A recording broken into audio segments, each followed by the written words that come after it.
Now, Peter from Harting's on the line. Hello, Peter. Hello, Roger. Hello. Are you okay? Yeah, I'm well, thanks.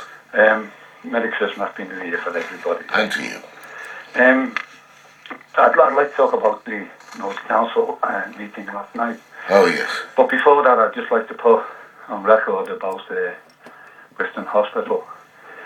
Tuesday I lost my eldest sister in there. But you know, they were so perfect and so caring and so kind. Awesome. There was 30 odd relatives there. Really? Every single one was looked after, tea, coffee, sandwiches, etc. The caring was unbelievable. And thank God we have people that do care that much. Yeah, I mean, good hospital. And, you know, it's not like me to get a bit emotional, like, but when people knock the NHS, the staff, the doctors, etc., the most perfect people in the world, obviously you get one or two. Yeah, that's inevitable. The vast majority they're in that job not for money, they're in it because they care. Roger, I couldn't even, if I stayed on all this phoning, I couldn't tell you how really fantastic they were. And then my sister Annie was always one. She had 30 grandchildren. Goodness me. And yeah, and she always did children, grandchildren and great grandchildren. Yes. You know. And a lot of them were there, come from Wales and that. And I promised friends that I'd go to Knowsley Council meeting last night about the green belt. Oh, yes. So I went up there just as a member of the public, and we were all sitting there. The meeting was going on, and it come to public question time. 3 questions were asked, and it only took 7 minutes. 30 minutes are allocated.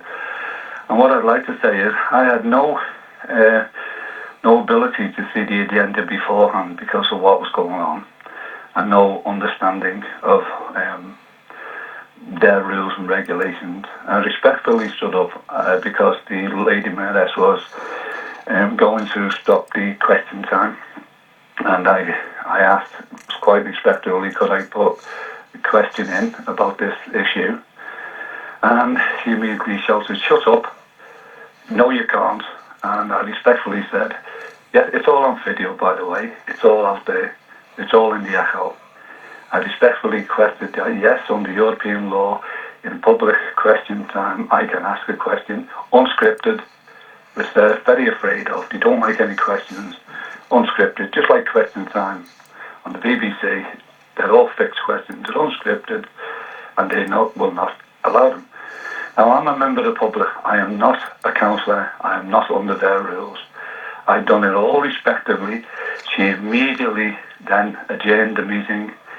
An hour later, she called the police, or they, whoever it was. The police come in, tried to isolate myself. Members of the council were pointing out me by name, and another lady, a lady who was on a stick, and they were very bombastic and tried to isolate me where they wanted to talk to me. I said, "What for? Asking a question? I only asked a question. I did not swear, I did not bombastic, nothing. I just wanted to ask the question because things like the green belt, fracking and devolution are so important to our future generations, like them grandchildren. And my sister, who loved them, who looked after them, their future is going to be bleak if it's allowed to be bombastically pushed through. I'm putting a complaint in against the council for maliciously phoning the police on a pretend whatever they said to them. They had them downstairs for 10 minutes. And members of the public were disgusted. Is this the way councils are going to operate now? Well, where members of the public have no say whatsoever? Well, no, you do have a say. In fact, the meeting is going to be reconvened, as I understand it, and you'll be able to submit your questions in advance to that meeting. No. Roger, why should they be scripted? Well, it's not that if any member of the public... It's important that you get a decent answer to your question. If you, I mean, what's the difference? If you ask, if you write the question down, they then have got to find the answer. If you ask it out of the blue, it's so easy for them to say, "Oh, sorry, I haven't got the information, can't answer that question." Okay, right. You ask me a question, and I will answer the best of my ability. If I'm a responsible councillor, I will know the answer. I won't have to go to isn't true. You could be asking a million and one. You could ask a million and one different questions. Okay, let's compromise. Are you telling me that in Parliament, in councils, anywhere else, questions are only going to be accepted in writing? Am I correct? Yes, as far as I know. Do you think that's acceptable? I think it's perfectly acceptable. You'll get a better. How could I put in writing if I didn't know the agenda and I wasn't available? You didn't know the agenda. It was a planning meeting about the local plan. No, it wasn't. It was about everything. I thought it was about the local plan. It was a general public meeting. What about absolutely could be about anything in Knowsley? Why? No, are you saying if it could be about anything in Knowsley, even more so, you need to get your question written down? No, you won't get an answer. No, you don't. I'll tell you what. The questions can be put in writing, an allocated time of 30 minutes, which they've said, and put in writing on their agenda. Yeah. There was only 7 minutes for 3 questions. She was going to then stop the questions. Well, there was some disruption going on, as I understand. No, there wasn't. Who said this to you, Roger? It's reported that there had been some disruption. Who told you that? If you read the article referred to in the Liverpool Echo... Don't say the Echo. Listen. That's what I wasn't there. The Yeah. Liverpool Echo reported there was disruption at the meeting, and that is And you believe the Liverpool Echo? Out of all why people. should I not believe it? What's the point of them telling a lie? Okay, I'll tell you why. Because Tom Belger reported, I was speaking to him, and so were other people, and he said, no, it wasn't disruption, you'd only ask the question. And as a member of the public, you're quite entitled. The top line of their article is, police were called after protests disrupted a Knowsley Council. Do you know why they put that? Because that was the line that the council gave out. Well, maybe and the truth. We don't expect anything else from the Manchester Echo anyway. It's not Manchester, you know it's not. Well, I'll tell you now, if the Liverpool Echo keeps the truth, then Jeremy Corbyn, and he will be Prime Minister tomorrow. He asked questions from the public in Parliament. Yeah, but he asked 3 or 4 questions, and 11,000 people or whatever it is send in the questions. So he's selecting the questions. It doesn't matter. Hang on. If Jeremy Corbyn asks Cameron a question, he doesn't know what the questions are going to be. Am I quite correct? You are, but what happens is the whole of the morning before PMQs, the Prime Minister sits down with about 10 different civil servants, and they work out what they think the questions are going to be. Well, why can't the councillors then? In front of him with all the answers. Are you telling me that councillors are not able and not efficient to be able to answer the questions off the top of their hat? Are you telling me that if you listen to Prime Minister questions, they don't really answer. Do you know what, Roger? And you want an answer. This is not an extension of someone's back garden. This is not a little road going through somewhere. This is the whole of the green belt, gone forever, for the future of people unborn, babies unborn yet. It will be gone forever. Bombastically pushed through because they won't allow any debate in their chamber. But you already said they did allow a debate for 7 minutes, but then disruption, as I understand it. No disruption. You don't understand nothing, Roger. Yeah, I'll give you the truth now. All I can go ahead on. I'll give you the truth. I'll give you the truth now and go on the video. I will give you the truth.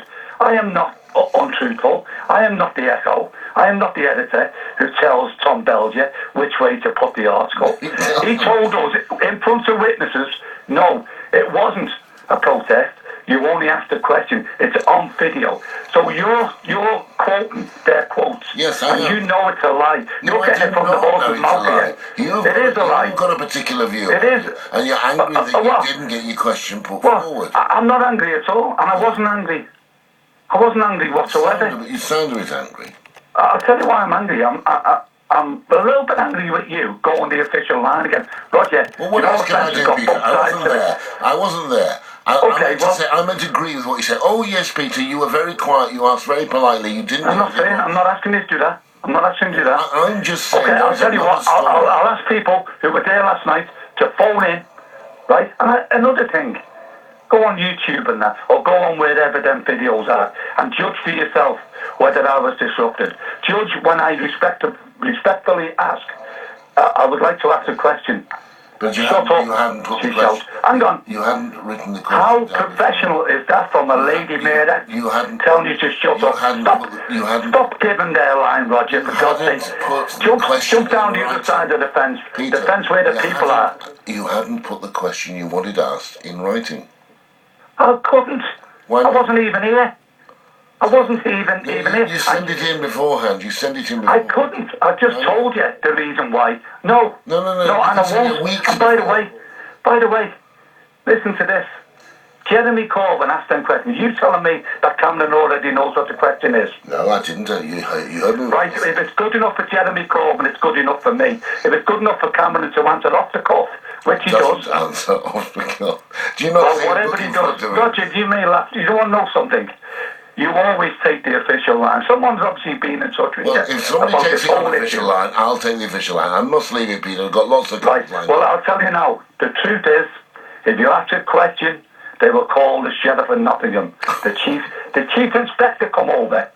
What a waste of police time. Right. According to you and all your buddies, the police are under stress because they're cutting numbers and money. But the chief inspector can attend, hang on, to isolate a member of the public. No, Peter, you've made your point very clearly. Well, it will go on, and it won't stop until we know that people are not putting up with their shenanigans. Right. Thank you very much. They are a disgrace to the Labour name. Thank you very much indeed, Peter. You keep going on and on. I have to shut you down. It's not right that I do that. But you just go on and on. Your point's been made, my point has been made, and people will make their own choice and their own decision.